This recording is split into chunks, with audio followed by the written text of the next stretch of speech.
식사하고 오면 항상 또 그런 거 있죠. 위가 늘어나면서 졸려. 이게 잡아당기거든요. 그래서 조금 좀 피곤하시지만 그래도 오후 강의를 시작하도록 하겠습니다. 로마서는 사도 바울이 기록했습니다. 로마 교회 편지를 쓰면서 하나님의 감동으로 기록을 했는데 언제 기록했다고요? 60차. 몇 차? 3차. 3차 선교여행, 3차 전도여행 때 고린도에서 기록한 편지입니다.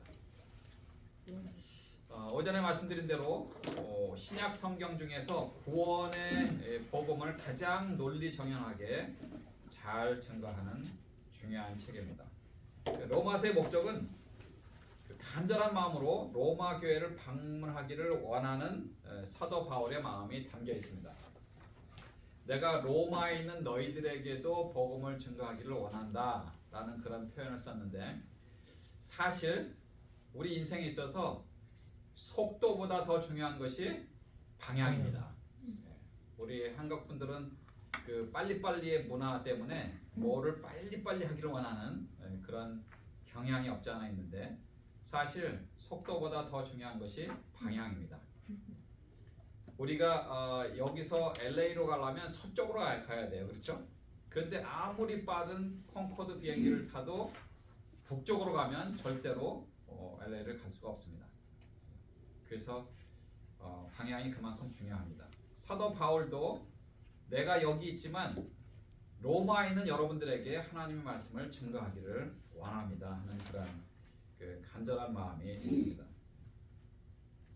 그 다음에 사도들의 가르침을 받지 못한 로마 교회 성도들에게 신앙의 기본 교리를 체계적으로 알려주기 위해서 그렇습니다. 사실 저도 그렇고 여러분도 그렇고 이제 먼저 받은 우리의 그 사랑을 우리가 아직 그리스도를 알지 못하는 사람들에게 전도해야 되는 사명이 있습니다. 그렇죠? 책임도 있고.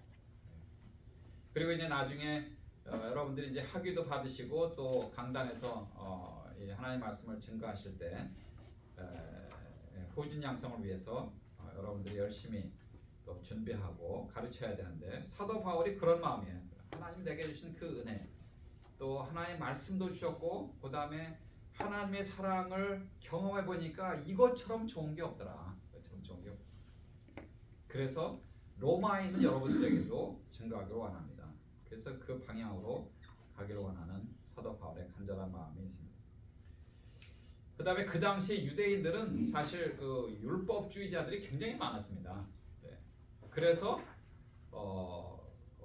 이 회당에 꼭 가서 예배를 드려야 되고, 또 헌금을 반드시 해야 되고, 선행을 베풀어야 되고, 물론 그것은 하나님의 자녀들이 마땅히 해야 되는 그러한 선한 행위 중에 하나들이죠. 그리고 하나님도 우리가 그렇게 하기를 원하십니다. 그래서 야고보는 행함이 없는 믿음은 죽은 믿음이다 그랬거든요. 그런 것도 중요하지만 더 중요한 것은 율법 이전에 하나님의 은혜를 경험하는 것이 더 중요한 거거든요. 그래서 이 율법주의적인 율법에 꽂혀 있는 유대인들에게 율법이라는 것이 꼭 그런 방향으로 가는 것이 아니다라는 것을 가르치고, 그리고 율법주의적인 그 신앙을 교정하기 위해서 그렇게 그런 마음을 가지고 로마에 가기를 원하는 그런 마음이 있었습니다. 로마서의 주제는 한마디로 한 단어로 표현하자면 구원이라고 볼 수 있습니다.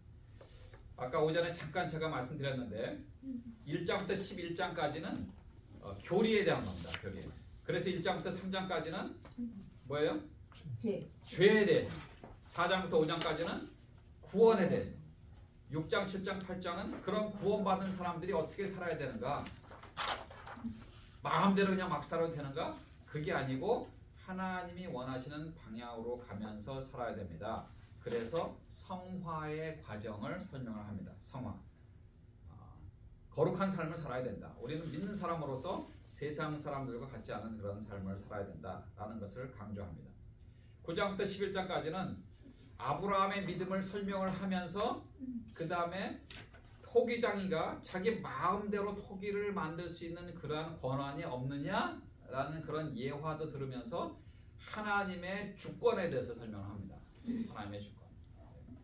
모든 것이 하나님의 주권 안에 달려 있다라는 것을 말합니다. 그래서 하나님의 뜻이라고 하는 그 하나님의 뜻이라는 단어도 하나님의 주권적인 뜻이라는 본래라는 히브리어가 있습니다.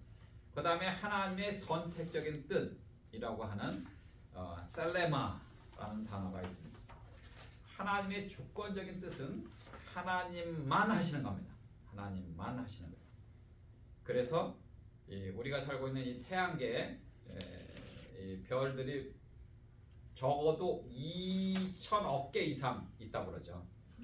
그 중에 큰 혹성이 9개로 이야기를 하지 않습니까? 그래서 우리가 소시적에 이제 그런 얘기를 그거를 외우기 위해서 저는 이제 외울 때는 앞자리로 해갖고 외우는 게 많거든요. 그 9개 혹성도 어떻게 했어요? 수금지 화목토 천해명 그렇게 하고 외웠잖아요, 그렇죠? 수금지 화목토 천해명 그렇게 해서 이제 외웠고 그리고 태양과 지구와의 거리가 정확하게 돼 있기 때문에 우리가 이런 이 인간이 그리고 동식물이 살 수 있는 이런 환경에서 우리가 이렇게 살 수 있다는 것을 과학자들이 발견했잖아요. 물론 요즘에는 이제 뭐 온난화 현상 뭐 이런 것도 있고 하여튼 뭐 그래서 지금 지구가 몸살을 앓고 있는데 그러나 과학자들의 얘기에 의하면 지구가 조금만 더 가까이 태양으로 갔으면 이게 지구가 뜨거워져서 동식물이 약 3분의 1이 죽는답니다. 거기서 조금만 더 멀어지면 지구가 추워져서 얼어서 또 마찬가지로 지구의 한 3분의 1이 죽는답니다. 얼어서 죽는다. 동식물이. 그런데 이 거리, 이 수금지 천해명 화목토, 수금지 화목토 천해명, 그 9개 혹성이 태양을 향해서 이렇게 공전하는 속도도 다 틀리는데 그 중에 속도와 그다음에 거리 그거를 딱 잡아주는 것이 목성이라는 것도 발견했어요. 와 대단하잖아요. 목성이 그 역할을 한다는 거예요. 목성이. 지구가 하는 게 아니고. 근데 우리는 지금 아틀란타에 있잖아요. 아틀란타가 어디입니까? 적도에서 약간 위쪽이잖아요. 근데 옆에 있어요, 그렇죠? 북극, 남극 여기쯤 있어요. 근데 우리는 그래서 이 구라는 지구에 붙어 있으니까 이렇게 있어야 되잖아요, 이렇게. 근데 우리는 어딜 가나 똑바로 서 있어요. 왜 그래요? 뭐 때문에 그래요? 중력, 만유인력. 만약에 만유인력이 없으면 어떻게 되는지 아시죠? 방방 뜨죠. 그런데 그것 때문에 우리가 어디를 가든 남극을 가든 남반구를 가든 똑바로 서 있어요. 서 있을 수 있고 똑바로 서 있는 것처럼 느껴지는 거예요. 이런 것들은 모두가 다 하나님의 주권적인 뜻이에요. 하나님이 그렇게 만드셨어요. 비를 주시고 눈을 주시고 공기를 주시고 공짜로 주신 게 얼마나 많아요, 그렇죠? 공기는 다 공짜죠. 물도 사실 공짜인데 이게 햇빛도 공짜고. 근데 그거를 또 정화해서 사람 몸에 마실 수 있는 식수로 만드는 그 과정 속에서 그러면 고값은 내라. 그래서 물가 우리가 수도세 내는 거 아닙니까? 근데 원래는 공짜예요.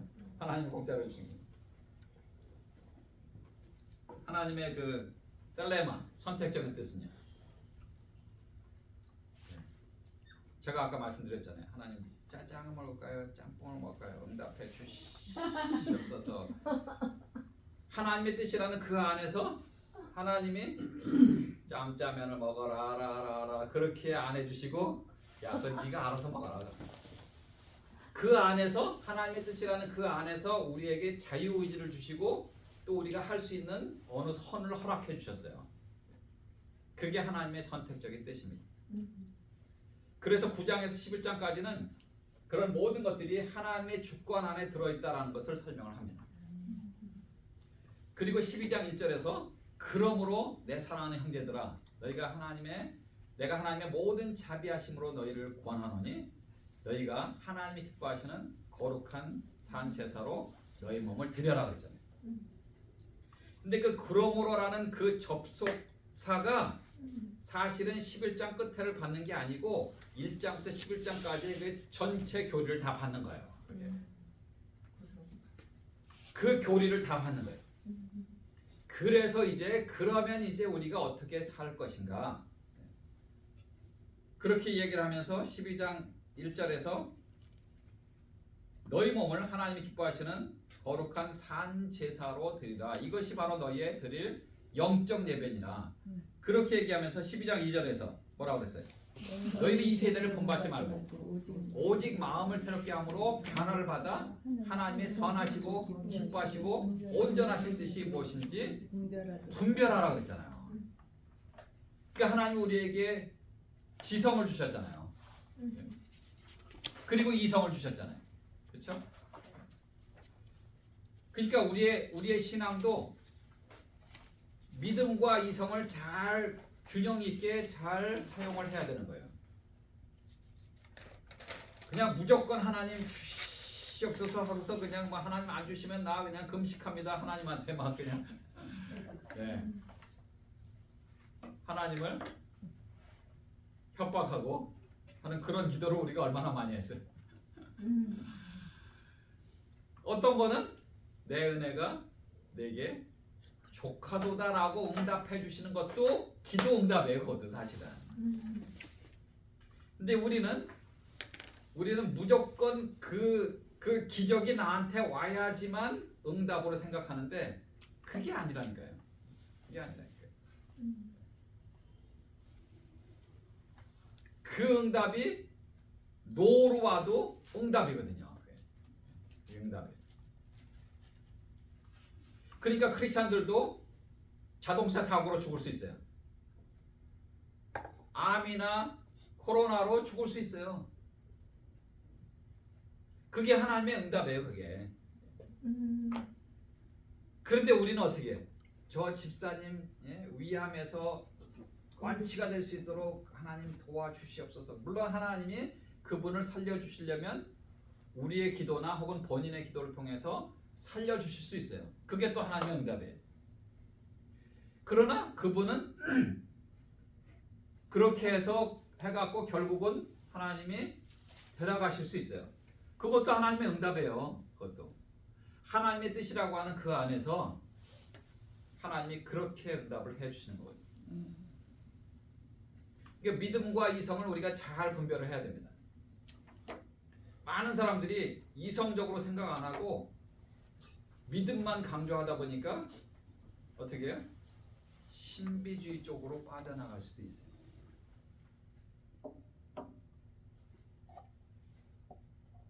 그걸 우리가 조심해야 돼. 예수 믿으면 다 잘 되는 걸로 이렇게 전도할 때 얘기하는 분이 있어요. 그거 그렇게 하시면 안 돼요.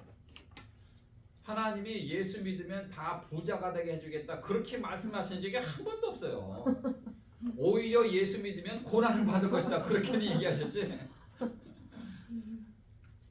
그러니까 하나님이 말씀하신 하나님의 말씀은 우리가 올바로 발견하고 깨닫고 거기에 맞게 살아야 되고 그리고 가르칠 때도 그렇게 가르쳐야 되고 전도할 때도 그렇게 전도해야 돼요.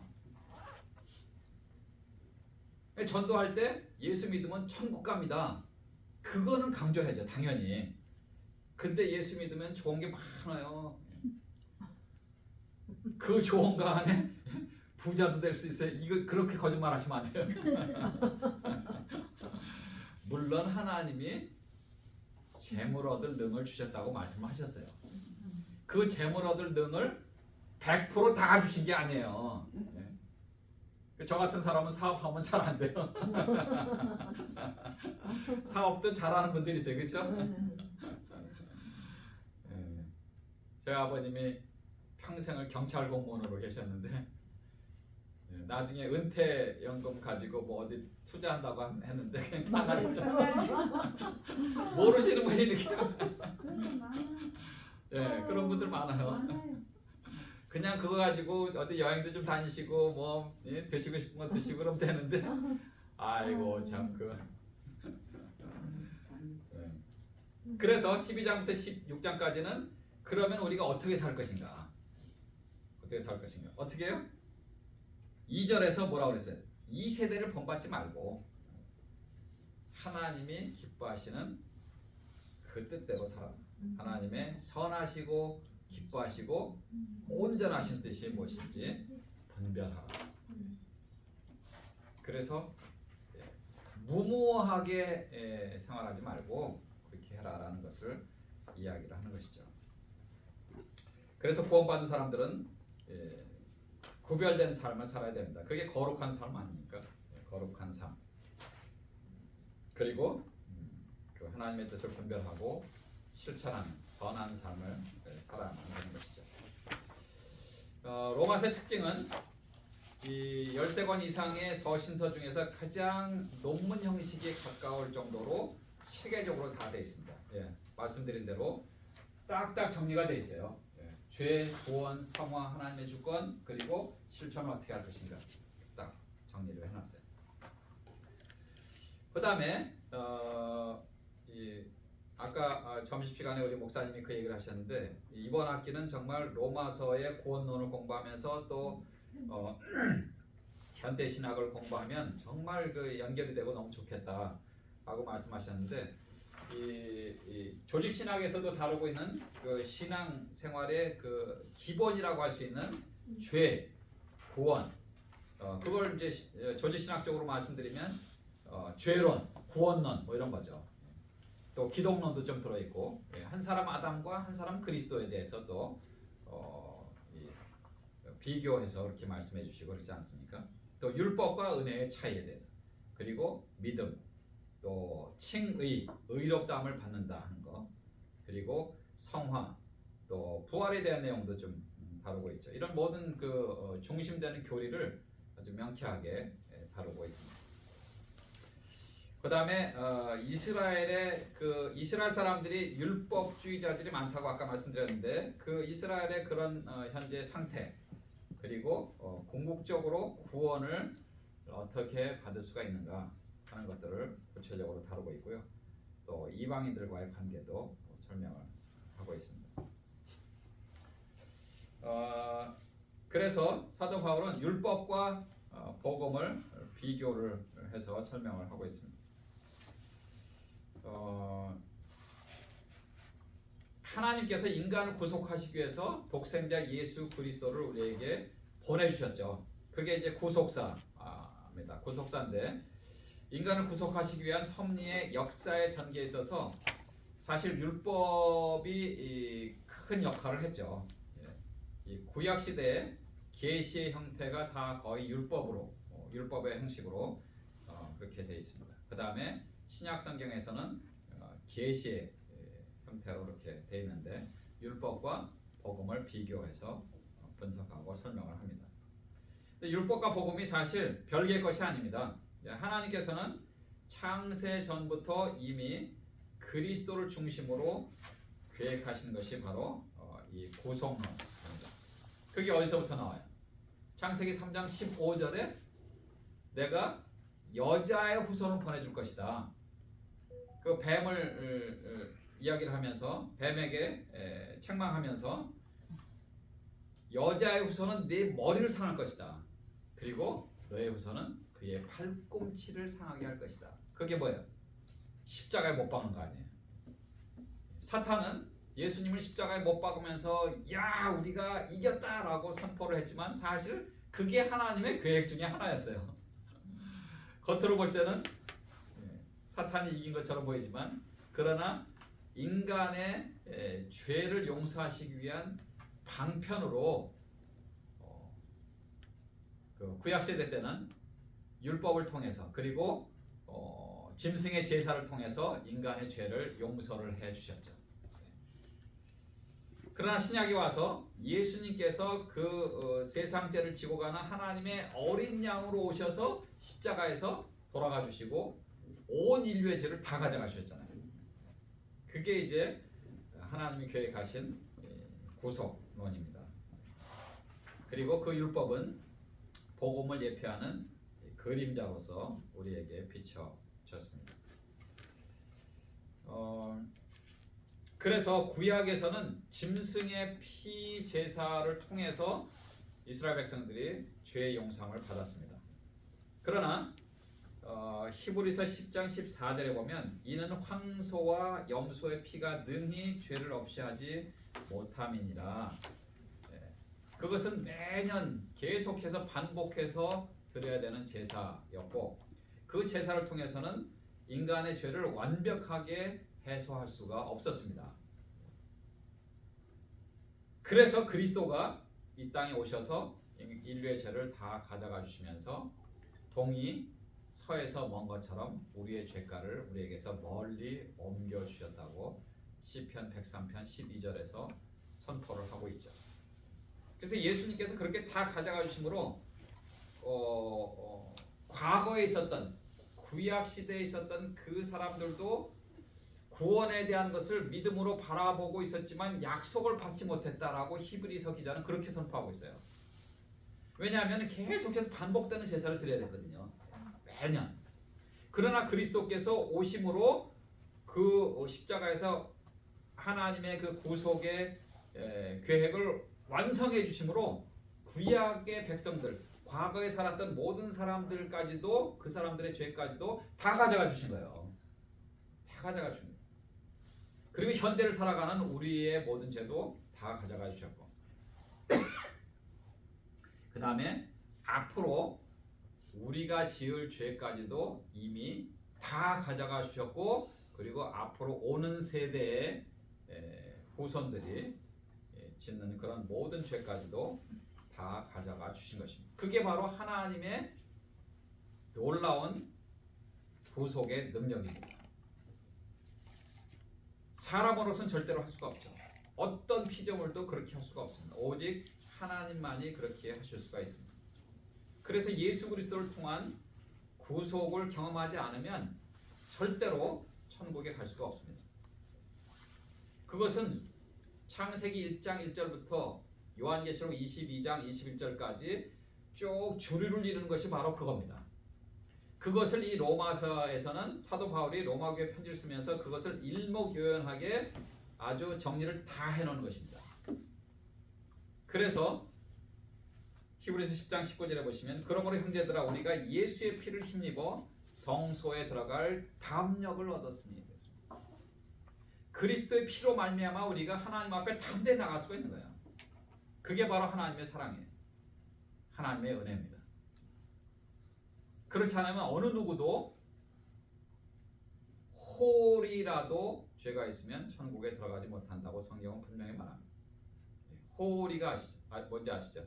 털 끝에 있는 요만한 죄가 있어도 못 들어가는 거예요.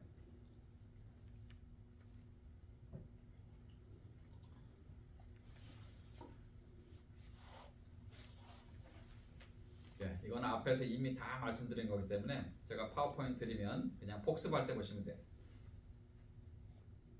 연도와 제작 연대, 장소, 수신인, 비고 이렇게 좀 정리를 한 건데 그렇게 이제 보시면 됩니다.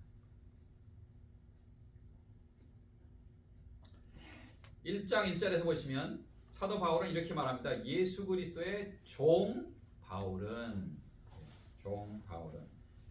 사도로 부르심 받아 하나님의 복음을 위하여 택정함을 입었으니 그랬습니다. 여기서 말하는 이 종이라는 것은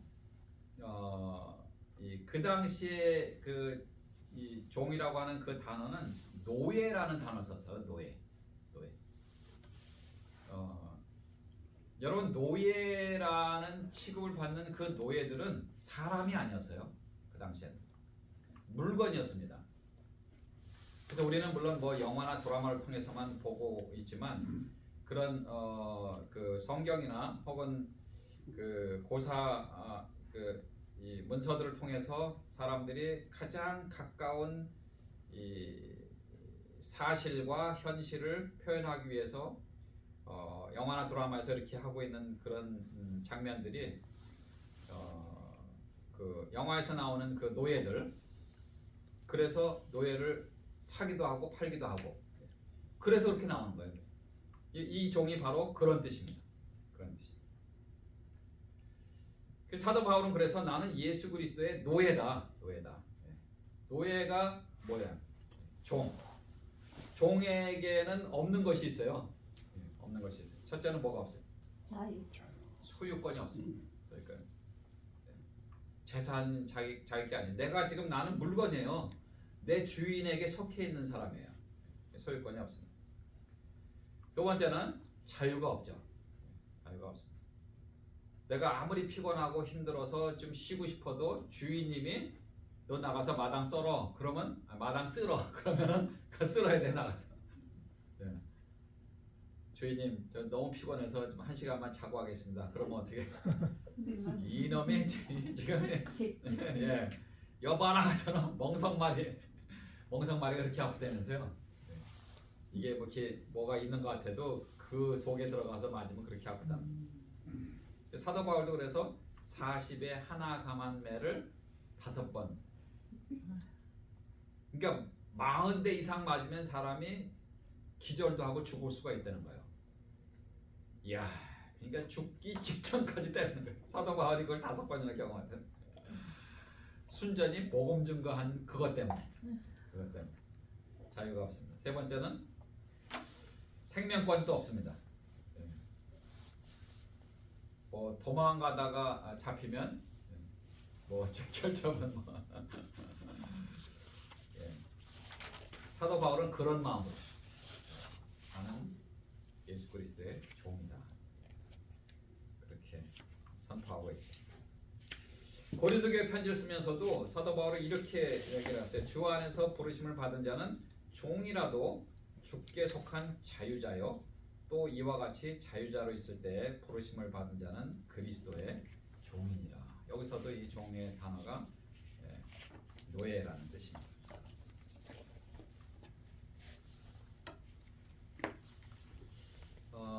1장 1절에서 내가 예수 그리스도의 종인데 사도로 부르심을 받았다라고 선포를 합니다. 사실 율법과 선지자는 요한의 때까지요라고 이 복음서에 기록이 되어 있는데 이 사도도 마찬가지입니다. 사도도 초대교회의 그때 사도 직분은 하나님이 거기까지만.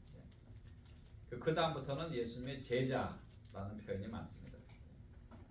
그런데 사도 바울은 내가 사도로 부르심을 받았다 그렇게 이야기를 합니다.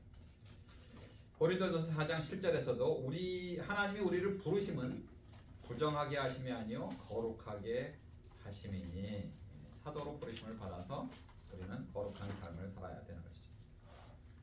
그 다음에 1장 6절에 보니까 사도 바울이 이렇게 표현했어요. 너희도 그들 중에 있어 예수 그리스도의 것으로 부르심을 입은 자니라. 여기서는 이제 것이라는 표현을 했지만 예수 그리스도에 속해 있는 사람들이다.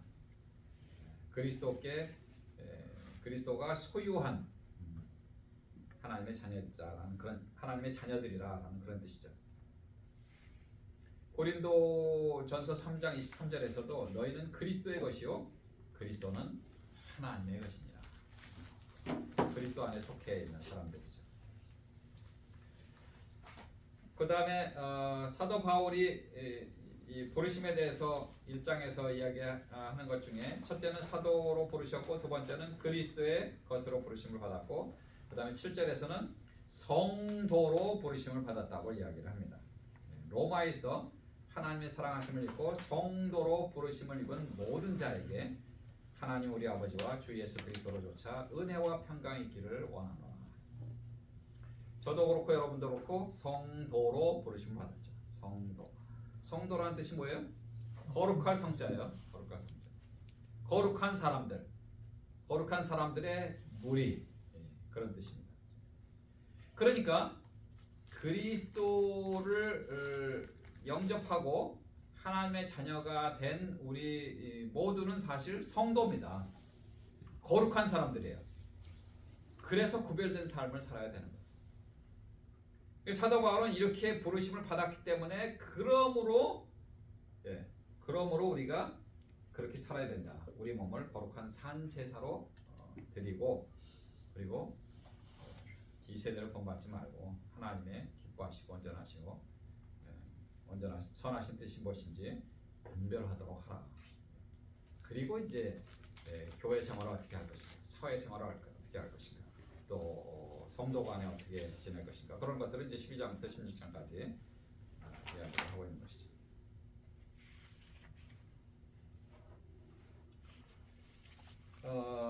사실 우리가 얻어진 이 구원은 믿음으로만 얻어지는 것입니다. 구원은 행위로 얻을 수 있는 것이 아닙니다. 에베소서 2장 8절 9절에서도 그 얘기를 분명히 선포하고 있습니다. 너희가 그 은혜를 인하여 믿음으로 말미암아 구원을 얻었으니 이것이 너희에게서 난 것이 아니요 하나님의 선물이라. 행위에서 난 것이 아니니 이는 누구든지 자랑치 못하게 하려 함이니라 그랬습니다. 구원은 그래서 행위로 받는 것이 아닙니다. 그 다음에 종교 생활을 한다고 해서 받는 것이 아닙니다. 사도행전 26장 5절에서도 사도 바울이 이렇게 얘기하고 있어요. 일찍부터 나를 알았으니 그들이 증언하려 하면 내가 우리 종교의 가장 엄한 팔을 따라 바리새인의 생활을 하였다고 할 것이라. 사도 바울이 유대인들에게도 나는 아볼로에게 속했고 나는 바울에게 속했고 나는 게바에게 속해 있고, 그게 다 무슨 말이냐? 우리 모두는 다 그리스도께 속한 사람들이다. 그것을 굉장히 강조하고 있죠. 그래서 구원은 오직 믿음으로만 받는 것입니다. 로마서 4장 13절에서도 아브라함이나 그 후손에게 세상의 후사가 되리라고 하신 언약은 율법으로 말미암는 것이 아니요 오직 믿음의 의로 말미암은 것이다 라고 말씀하고 계시죠.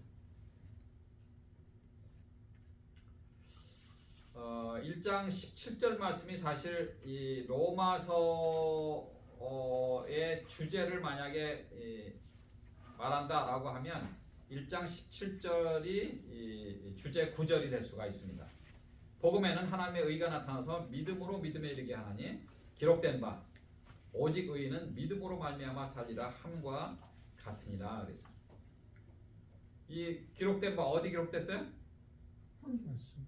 네? 이 말씀이 어디에 기록된 거예요? 네? 믿음 오직 믿음은 오직 의인은 믿음으로 말미암아 살리라.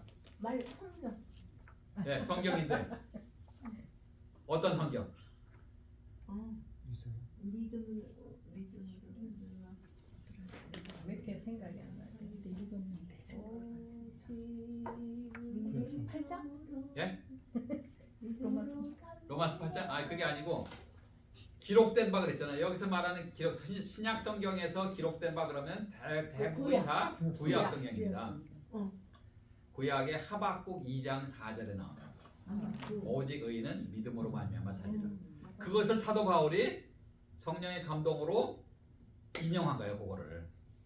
그것을 인용한 겁니다. 오직 의인은 믿음으로 말미암아 살리라 함과 같으니라. 그래서 구원은 오직 믿음으로만 얻을 수가 있습니다. 그래서 복음에는 하나님의 의가 나타나서 믿음으로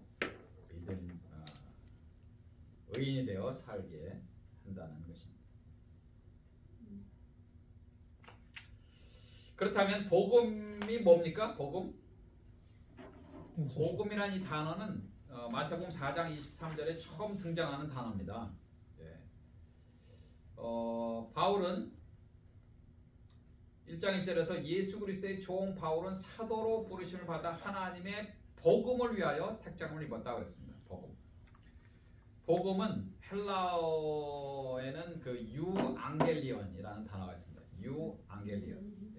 좋은 소식이라는 말이에요. 좋은 소식. 더 구체적으로 말씀드리면 하나님의 사자가 전해주는 기쁜 소식이라는 그런 문자적인 뜻이 있습니다. 거기에서 이제 유래가 됐죠. 그래서 이 굿뉴스, 이 영어의 gospel이라는 단어는 그래서 God spell이라는 말의 줄임말입니다. 그래서 하나님이 하신 축복의 말이라는 뜻입니다. 복음이 하는 것은 뭐예요? 복음이 하는 일은 로마서 1장 16절 17절 말씀에서 그것을 분명히 말씀해 주고 있죠. 내가 복음을 부끄러워하지 아니하노니 이 복음은 모든 믿는 자에게 구원을 주시는 하나님의 능력이 됩니다. 먼저는 유대인에게요, 그리고 헬라인에게로다. 복음에는 하나님의 의가 나타나서 믿음으로 믿음에 이르게 하나니 기록된 바 오직 의인은 믿음으로 말미암아 살리라 함과 같으니라. 얼마나 놀라운 말씀이에요. 그게 바로 복음입니다. 복음은 첫째, 복음을 믿는 자가 구원을 받고요. 두 번째는 하나님의 의가 나타난다고 그랬고요. 그리고 믿음으로 살게 합니다. 그리고 복음을 전하는 것을 부끄러워하지 않도록 인도해 주십니다. 근데 실제로 전도를 해보면 이제 저도 이제 처음에 예수 믿고 막 그 첫사랑에 이 전도지를 이만큼 갖고 다니면서 그냥 열심히 전도했어요. 예.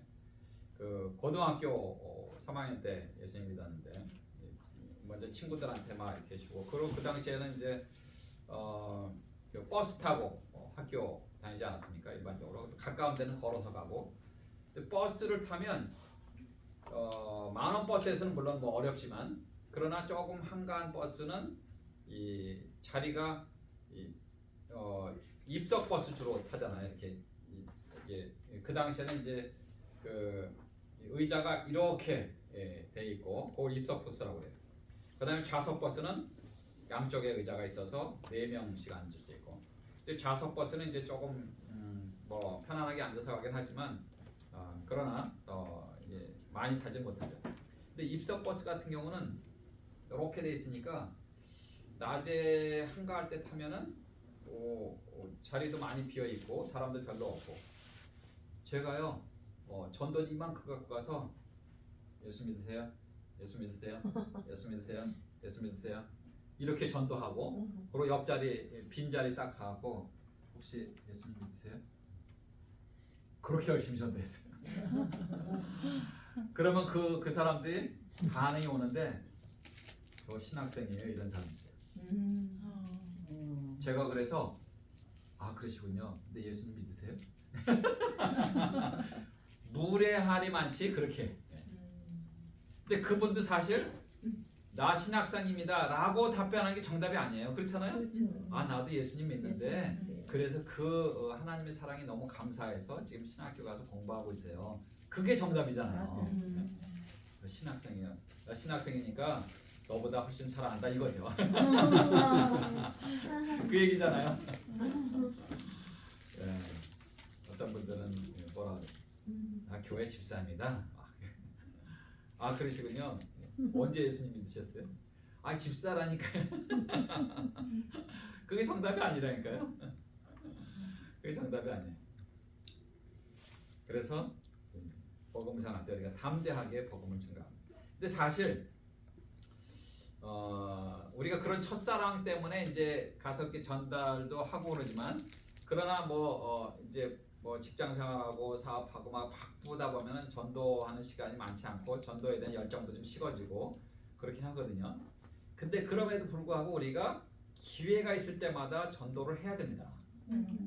근데 처음 전도하거나 아니면 10년 만에 전도하시는 분들은 콩닥콩닥해. 그렇죠? 내가 이게 가서 얘기하는데 안 믿는다 그러면 어떡하나, 혹은 막 나를 찜 빠지고 그러면 어떡하나, 뭐 이런 염려가 있을 수 있어요. 그렇죠? 그런데요, 다 누구나 그런 마음이 있어요. 속으로는 안 그런 척하는 것뿐이에요. 그런데 실제적으로 전도협회에서 그 파악한 통계에 의하면 전도자보다 전도 받는 사람, 피전도자가 더 두려워한답니다. 더 두려워한대. 그러니까 담대하게 증거하시면 돼요. 담대하게. 네. 막 우리가 가서 열심히 전도하면 저 사람 더 마음이 두근거리고. 그리고 요즘에는 이제 전도하는 사람이 많지 않잖아요. 전도를 많이 하는 사람들이 누구예요? 여호와의 증인, 뭐 신천지, 이러니까 사람들이 멀멍겨. 그러니까 사람들이 혹시 또 이단 아닌가 막 이런 오히려 그런 염려하는 사람들도 있고.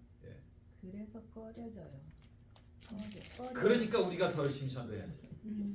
생명 있는 우리가 더 복음의 확실한 우리가 더 전도를 해. 우리가 지금 지고 있습니다. 그분들한테.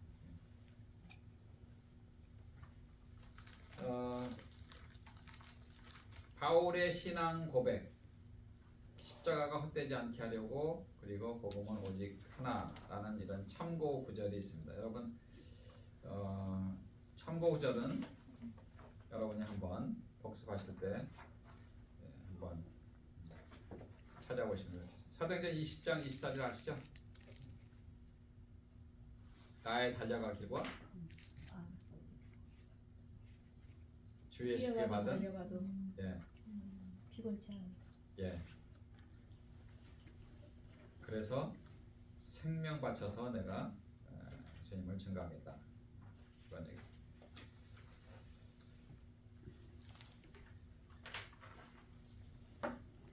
(1, 2, 3장은) 죄라고 말씀드렸죠. 그래서 1장에서는 특별히 이방인들의 죄에 대해서 많이 다루고 있습니다. 이방인들의 죄. 1장 18절부터 32절까지는 구체적으로 이방인들이 어떤 죄를 짓는가 하는 것들을 다루고 있어요. 18절 19절에서는 불의한 죄에 대해서, 그 다음에 21절에서 23절까지는 하나님을 내어버린 죄, 그 다음에 24절에서 32절까지는 하나님께 버림받은 죄에 대해서 다루고 있습니다. 우리가 잘 알고 있는 그 유명한 구절이 로마서 1장 20절 말씀 아닙니까?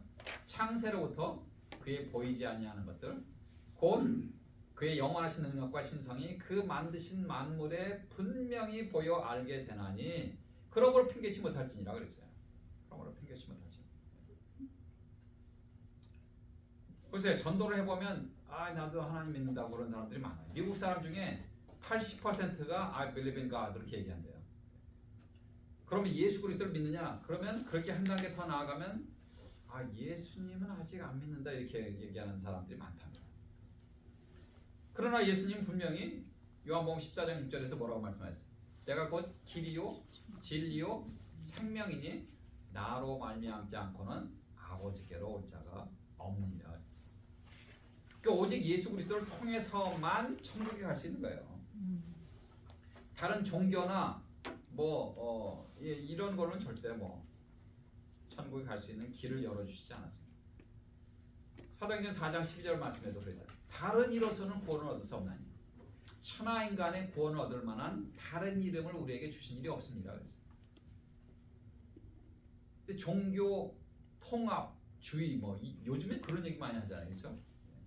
WCC 좋은 게 좋은 건데 서로 사랑하고 다 그냥 천주교 불교 다 오세요.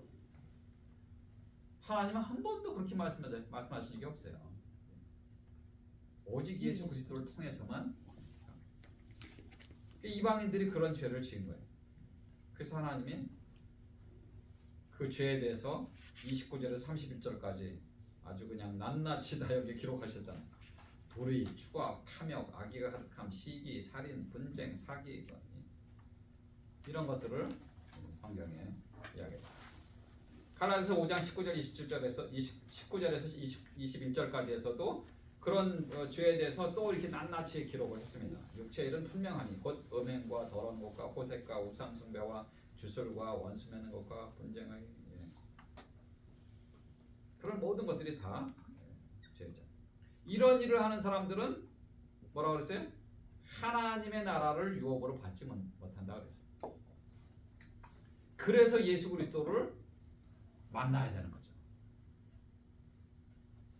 그리스도의 십자가를 만나면서 십자가의 도가 믿는 자들에게는 하나님의 능력이 되는 거죠. 멸망받는 자들에게는 미련한 것이죠. 그뭐 예수라는 분이 죽은 거하고 나하고 무슨 상관입니까? 이렇게 얘기하는 사람 많아요. 복음을 모르니까. 복음 모릅니다. 하나님의 나라를 기업으로 받을 수 없습니다. 24절, 26절, 28절에서는 저희를 그 죄에 내어버려 두사라는 단어가 나오는 내어버려 두사라고 이렇게 표현하셨어요. 부끄러운 욕심에 내어버려 두사. 또 마음의 정욕대로 더러움에 내어버려 두사. 그러니까 하나님 앞에서 죄를 짓는 그 죄를 그대로 내버려 두신 거예요. 하나님이 주무시고 계실까요? 하나님이 모르고 계실까요? 그렇지 않아요. 하나님 다 알고 계시고 다 보고 계시고 다 듣고 계세요. 그런데 그냥 내버려 두시는 거예요. 왜 그래? 죄인은 죄를 짓게 돼 있어요. 그게 죄인이에요. 그래서 죄인이에요. 알곡과 죽정이를 그대로 내버려 두신 거예요. 그리고 때가 돼서 하나님이 알곡과 죽정이를 구분하십니다.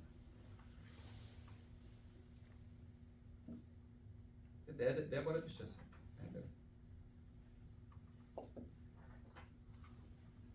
그러니까 하나님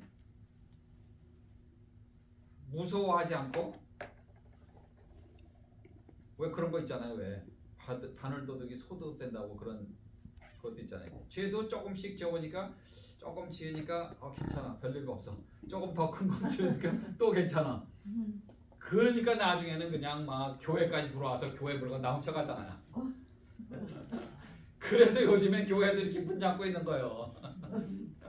이 교회도 지금 여기 그 컴퓨터 뭐 이 PA 시스템 이런 게 되게 비싸잖아요, 그게. 예. 다 훔쳐갔어요, 저 2층에 거기에. 그래서 그냥 문을 잠글 수밖에 없는 거예요, 지금. 와, 세상이 이렇게 돼버렸어요. 예. 다 해놨어도 뭐 그냥 뭐 이 복면 쓰고 나 들어와서 막 하니까. 예. 교회가 문이 활짝 열리고 들어서 아무나 들어와서 말씀 듣고 기도하고 하나님께 찬양하고 영광 돌리고 예배드리고 해야 되는 장소가 교회인데 이런 사람들 때문에 그냥 내버려 두시니까 하나님 무서운지 모르고 그냥 막 심지어는 교회 와서 총질하고 사람들 죽이고 그랬잖아요. 새벽 기도할 때 프랑스에서. 예, 달라스에서도 그런 일이 있었고 뭐. 하나님 무서운지 모르고 그게 현실이에요. 그게 죄 짓는 사람들의 그런 모습입니다. 한 10분 쉬었다가 1장부터 하겠습니다. 꺼주실래요?